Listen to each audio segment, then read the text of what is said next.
Good morning students. I am SK Seth, your SST teacher. Students, आज हम भारत के one एवं जीव जंतु के बारे में पढ़ेंगे. बच्चों, आज से करोड़ों वर्ष पूर्व पृथ्वी पर न वनस्पति थी, न मनुष्य और न ही कोई जीव जंतु थे. संपूर्ण पृथ्वी का तापमान बहुत अधिक था. एकदम सारी जो पृथ्वी थी बंजर भूमि, यानी कि कुछ भी नहीं था. पृथ्वी का पर परिवर्तन के साथ साथ सर्वप्रथम प्राकृतिक वनस्पति की उत्पत्ति हुई. वनस्पति के कारण ही सूक्ष्म कीड़े मकोड़े के रूप में पृथ्वी पर जीवन के लक्षण प्रकट हुए. इस प्रकार पृथ्वी पर जीवन का आरंभ संभव हुआ. ऐसी बहुत सारी विभिन्नताएं पृथ्वी पर धीरे धीरे देखने को मिली. ऐसा माना जाता है कि भारत में लगभग 5000 वृक्षों की प्रजातियां पाई जाती हैं.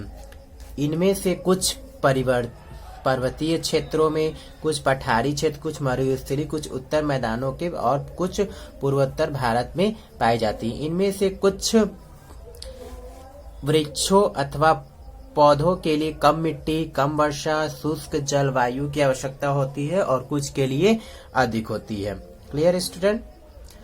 अब हम वनस्पतियों के प्रकार के बारे में पढ़ते हैं.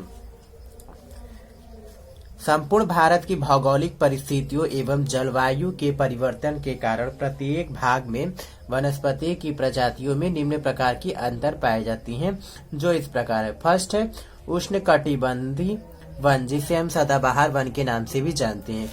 दूसरा पर्णपाती वन, तीसरा शुष्क वन, चौथा तटीय वन और पांचवा पर्वतीय वन. क्लियर बच्चों? उष्ण कटिबंधीय वन यानी सदाबहार. इस प्रकार के वन विषुवतीय प्रदेश में अधिकतर पाए जाते हैं. इन क्षेत्रों का औसत तापमान 27 से लेकर 30 डिग्री सेल्सियस बना रहता है. यह स्थिति लगभग पूरे वर्ष रहती है और यहाँ लगभग प्रतिदिन दोपहर में वर्षा होती है.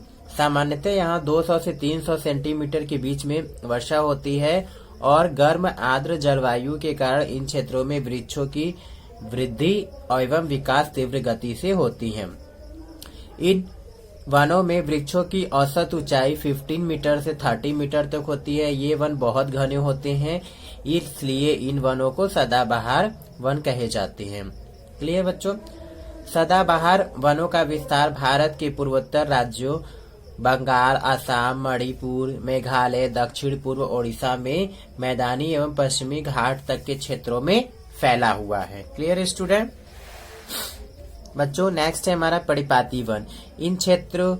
इन वनों का क्षेत्र उन स्थानों पर होता है जहां 100 से लेकर 200 सेंटीमीटर तक वर्षा होती है. इन वनों की श्रृंखला में शिवालय की पहाड़ियों से दक्षिण तक फैली हुई इन वनों में ग्रीष्म ऋतु के आरंभ एवं शरद ऋतु के अंत तक में बीच में 6 से 8 सप्ताह तक पतझड़ लगा रहता है और वृक्षों के पत्ते धीरे धीरे क्या होती है बच्चे, गिरने लगते हैं एवं ग्रीष्म ऋतु के आगमन पर ये पत्ते धीरे धीरे पुनः वापस आ जाते हैं.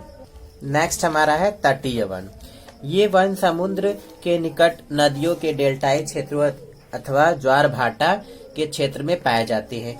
ये वन गंगा, ब्रह्मपुत्र, गोदावरी के डेल्टाई भाग में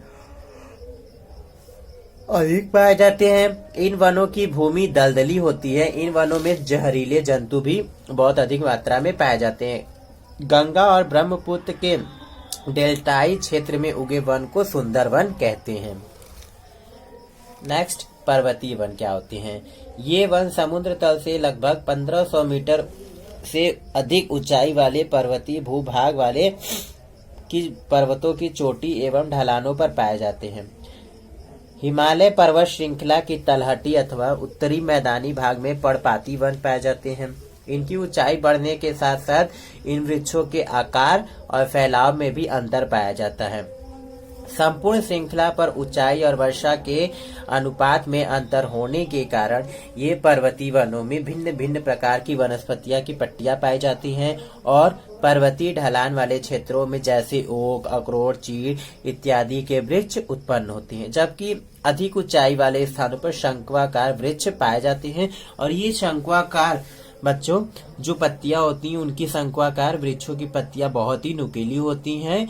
वृक्ष का ऊपरी भाग शंकु की तरह होता है। ये वृक्ष नीचे से ऊपर की ओर कम विस्तार होते हैं।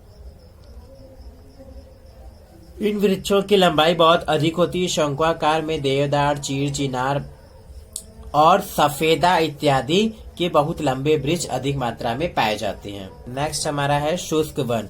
शुष्क वन अपेक्षाकृत कम वर्षा वाले क्षेत्रों में पाए जाते हैं। इन वनों में ताड़ को छोड़कर अन्य वृक्षों की ऊंचाई 10 मीटर अथवा उससे कम होती है। इन वृक्षों में कटीली वृक्ष, झाड़ियां और झाड़ झंखाड़ ही उगते हैं। शुष्क वनों में ये वृक्ष एक दूसरे से बहुत दूर होते हैं। इन वृक्षों की जड़ें बहुत गहराई तक जाकर अपने लिए जल का संचय करती हैं और इन वृक्षों की छाल काफी मोटी होती है। क्लियर बच्चों? अब हम पढ़ते हैं वनों से हमें किस प्रकार की लाभ होती हैं। वन हमारे लिए बहुत उपयोगी है बच्चों। आप जानते हैं कि वनों से लकड़ियां प्राप्त जो होती हैं उनसे हम घर निर्माण की सामग्री जैसे है फर्नीचर, टेबल, कुर्सी आदि इस प्रकार की वस्तुओं का निर्माण करते हैं। सेकेंड है बांस का प्रयोग झोपड़ी बनाने, टोकरी बनाने और सजावटी सामानों के लिए किया जाता है। वन से अनेक प्रकार की जड़ी बूटी प्राप्त की जाती है जिससे औषधि भी बनाए जाते हैं और भारत का चूड़ी उद्योग एवं आभूषण उद्योग इस पर निर्भर भी होते हैं। वन देश की अर्थव्यवस्था का एक महत्वपूर्ण तत्व माना जाता है। वनों से और भी हमें अन्य लाभ होते हैं, जैसे वनों के अन्य और भी कई लाभ है। वन वर्षा में भी बहुत सहायक होते हैं। तीव्र गति से वायु में मृदा क्षरण को रोकते हैं। वृक्ष बाढ़ पर भी नियंत्रण करते हैं। मिट्टी के कटान को रोकने के लिए अहम भूमिका निभाते हैं। वन पर्यावरण संरक्षण में भी बहुत सहायता मिलती है। हमें स्वच्छ वातावरण कराते हैं।